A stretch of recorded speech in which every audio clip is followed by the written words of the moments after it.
Good morning po sa inyo mga boss. So, update po tayo dito sa modular cabinet. Kasi ibang module nandito. So medyo malapit sa Carson Estebanan. Tapos konti lang pumasok lang. Kasi yung pre-post na may hagdan tumira dito sa bahay na to. Tapos ito dati may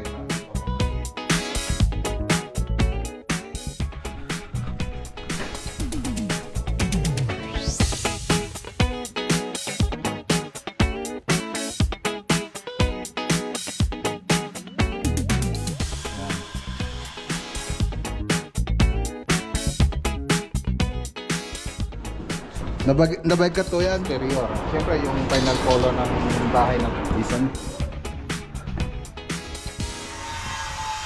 Tapos ito na po yung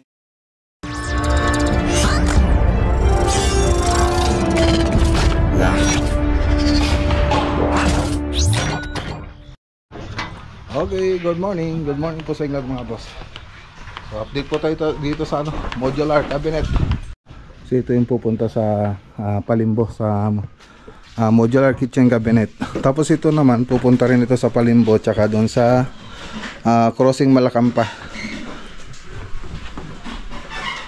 Okay. Tapos so ito na pa yung TV console kahapon. So ni-repair na po namin. So ayos na. Mas maganda na to pag naikabit. Tapos yung ibang module nandito. So medyo malapit-lapit na po tayo mag-deliver doon. So ito yung kamay Palimbo project. Mapunasan yung mabuti ito na. Okay.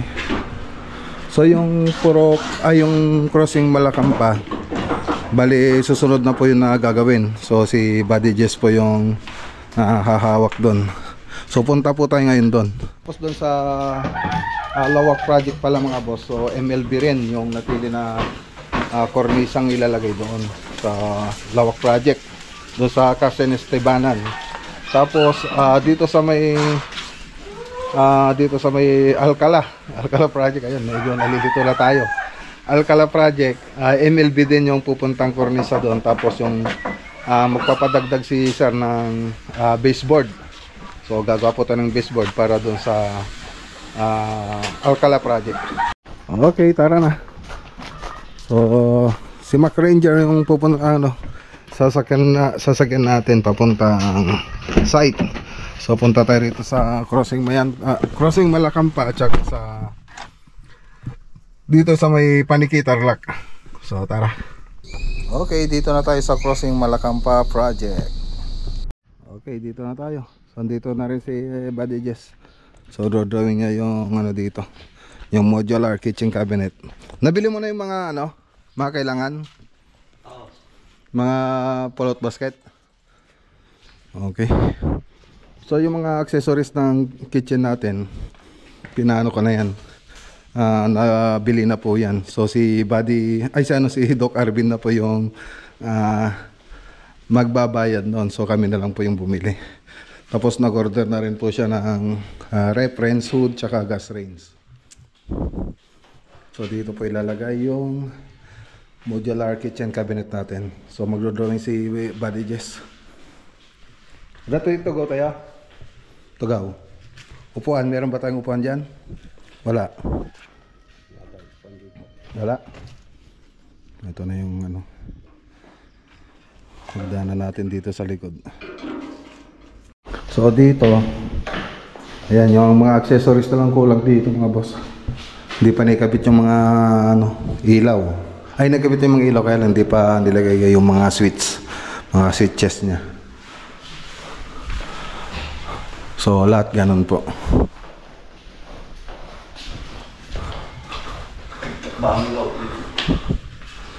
Okay.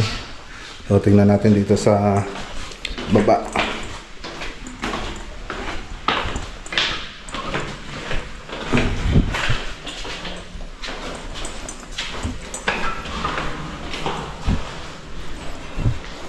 So nag-spray na rin sila ng mga pinto. So malapit lapit-lapit na to. Konti lang pumasok ngayon. So babalik po sila pag piano na talaga, mag final retouch na tayo.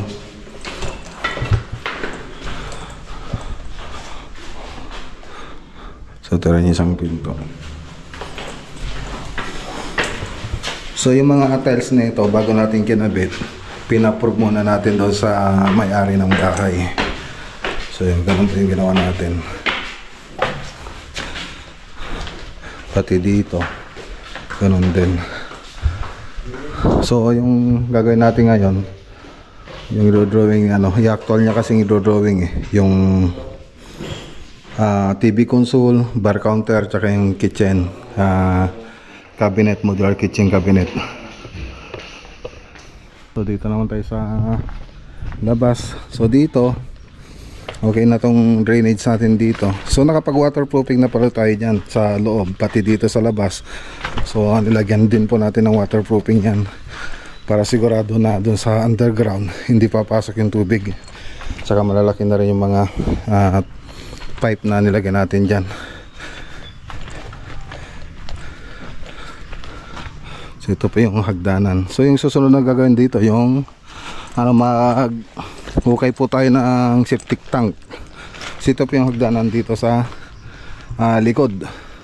So ito po yung pinupos naming hagdan dito sa likod mga boss. So steel lang po siya. Ayan. So makita nyo sobrang sobrang taas. Ayan. Tubular, tapos flat bar, tapos angular bar. Ito yung combination ng mga yan. So dito okay na rin ito. So yung mga pintura dito na lang sa loob, final retouching na.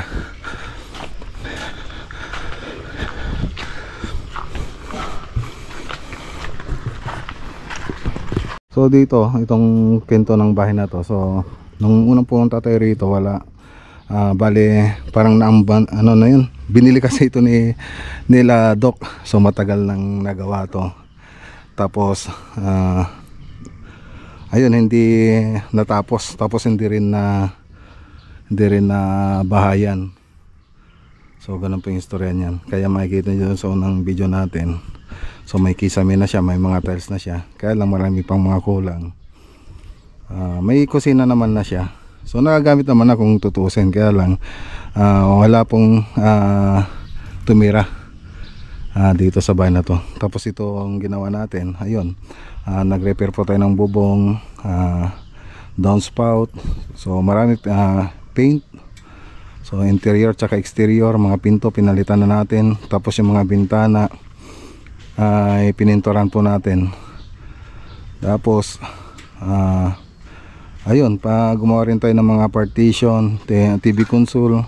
So rini-model natin pati yung mga CR, dalawang CR dito sa taas. Tapos sa baba, sa underground, so nag waterproofing po tayo doon. So yun po yung mga ginawa natin dito mga boss. Dito sa modular kitchen mga boss, so ang ginagawa natin ngayon, so na-drawing naman na natin ito sa may 3D animation po tayong drawing. Ngayon siyempre nag-tiles na po tayo, modular po yung lalagay natin dito, dapat 50 feet yung ilalagay dito. So kailangan natin bumalik para i-actual yung area ng bahay, kung ano ba yung mga nabago dyan. Kasi oras na gumawa tayo ng modular, dapat naka-fit na po yan dito sa area.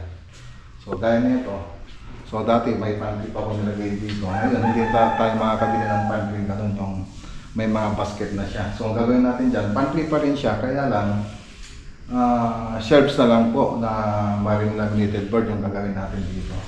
Tapos ditong banda, dito sa may panel board natin, so maglalagay rin pa tayo ng shelves dito, kaya lang na siya, removable, so pwedeng alisin. So ganun po yung gagawin natin dyan. So ito na yung ginagawa natin ngayon. So actual na po ito. So pag gagawa po tayo ng module, ayan, naka-actual na talaga dito sa project natin.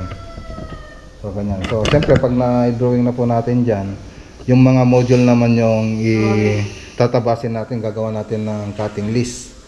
Tapos pagkatapos ng cutting list, magtatapos na po tayo, tapos aging, tapos assemble. Pag na-assemble na lahat, ayun, pupunta na po tayo rito sa site para magbuo ng modular. So ito na po yung mga resibong binili natin para sa kitchen cabinet. So mounted pull out basket, 4,540. Cutlery pull out basket for plates and glasses, 6,460-150. Kitchen sink, 15,260.35. So 26,261.85. So andito po yung mga resibo. So binili po natin ito sa Wilcon Depot. So ayan, punta tayo kay Doc Arvin para ibigay natin ito, i-reimburse natin. Ayun, shout out kay Doc Arvin Villegas. So matagal na po nating kaibigan yan, si Doc Arvin. Siya po yung nagpapagawa rito ng bahay. So punta po tayo dun sa clinic niya para ibigay yung resibo. So let's go. So ayan, dito na tayo sa bayan ng Mayantok. So bago rin po yung palengke nila rito. Ayan, ang ganda na. So luwang palang parking. Init. Lock na natin. Okay.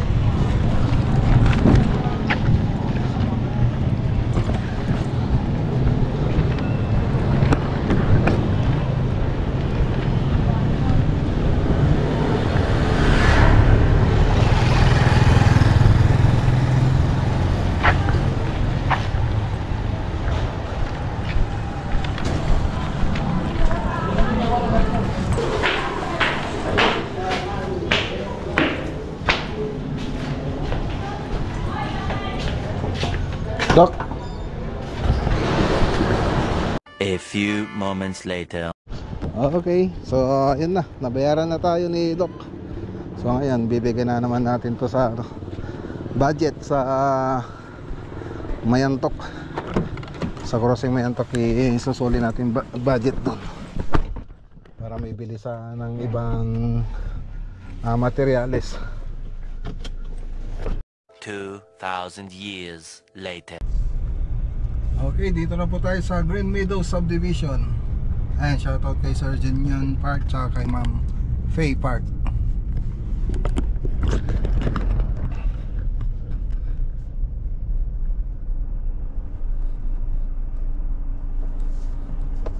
Tulog yung gwardiya. Siesta time. Alauna mga boss, alauna ng tanghali. Okay, so saktong alauna na mga boss. So dito sa labas nagpa-primer na po sila. So tapos na silang liha. So primer na. Tapos doon sa loob ay sa bandang taas ay nakapagkisame na po sila. Dito sa baba naman ay hindi pa natapos yung kisame niya. So puntahan po natin. Hey.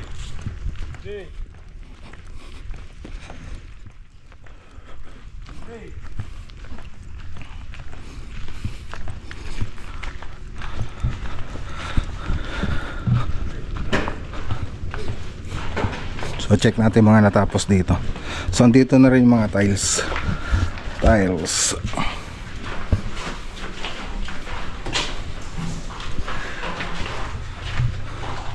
Yan yung mga tiles mga boss. So sila madam na rin yung pumili niyan. So ito po yung ceiling. So hindi pa tapos. So marami pa kasi ilalagay rito.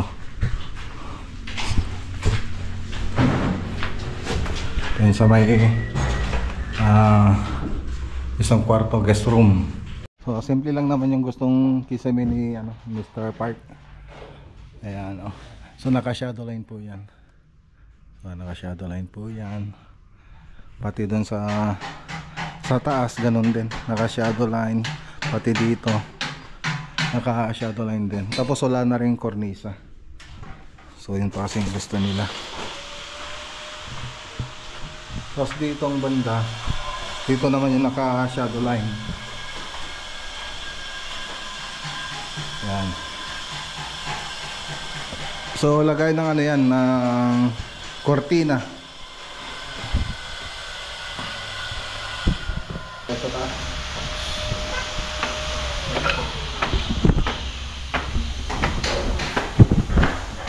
So dito napapatry na kasi sa may staircase. So nabasilyan din yung mga gilid na. So dito nagtatiles na rin ito sila. So ito pa yung napili nilang tiles dito sa second floor. Oh sino kadam? Kula ka ni para rodila dyan. Saludo yan, Rodel. Ha? Saludo yan, Rodel. Wala. Kasama natin. Di para rodila, kamusta? Hindi Manila. Hindi Manila. Ba't di ka sumurot? Sino na yan mo? Tatals na sila. Nabayad ka to yan? Karang, boss. Ayun. So dito nakapag ano na sila rito, nakapagpintura na, kaya lang primer pa lang po yan. So hindi pa sila nakapag final coat. So ganun din, naka shadow line po yan. So dito yung mga tiles. So may haspe yung tiles na ginamit nila. Tapos dry pack yung ginamit nilang method dito sa pag tiles. Saan yung pwedeng papakan dyan, Brad? Dito po. Okay. Dito, di pa pwede ito? Pwede yung dalawang patong. Yung dalawang kasunod. Hindi ba pwede? Okay. Ito yung closet. So pintura na lang dito. So dito tatiles ang pato hanggang sa ceiling.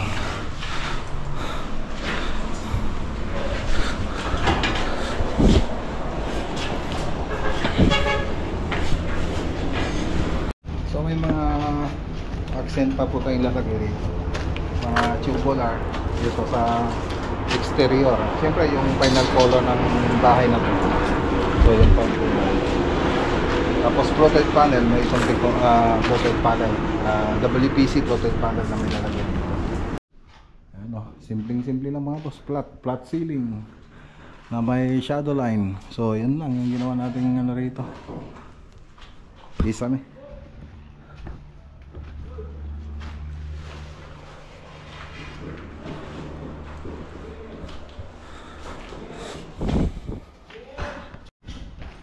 Okay, so yan lang yung update dito sa Green Meadow Subdivision. Shout out kay Mr.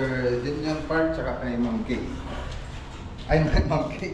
Ma'am Pay pala. Pay Park. Kasi doon sa kabilang project sa Purpunglingan, si Ma'am Kay naman. Kay naman yung pangalan mo. Tapos nalilito rin ako kasi dalawa po yung Marites natin.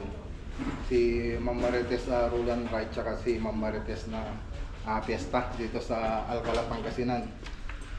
So yun po yung mga may-ari ng bahay na dito. Okay, so textured na pala yung interior nito. So Versatex. So patching compound tsaka pinagalo po natin patching compound tsaka yung stick rail. So yun po yung texture. So lahat po yan, lahat ng exterior niya naka-textured po siya. Tapos ito na po yung accent natin na tubular. Meron pa yan. So saka na lang po ilalagay yan. So ayun, kaya fabricate na yata nila. Yan na ba yan? Okay.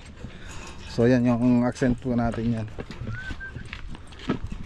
Sige, punta na rin ako. Okay, so update lang natin ito sa susunod na araw. Next week. So okay na po tayo. So far so good. Maganda po ito pag natapos. So simple lang siya na may dating. Yan, lalo na yung interior na ito. Gustong gusto ko yung interior na ito. So simple lang siya pero ang ganda pag natapos niyan. Lalo na pag nakumpleto. Pag nandiyan yung mga gamit, mga kortina. Okay, tara na, let's go mga boss.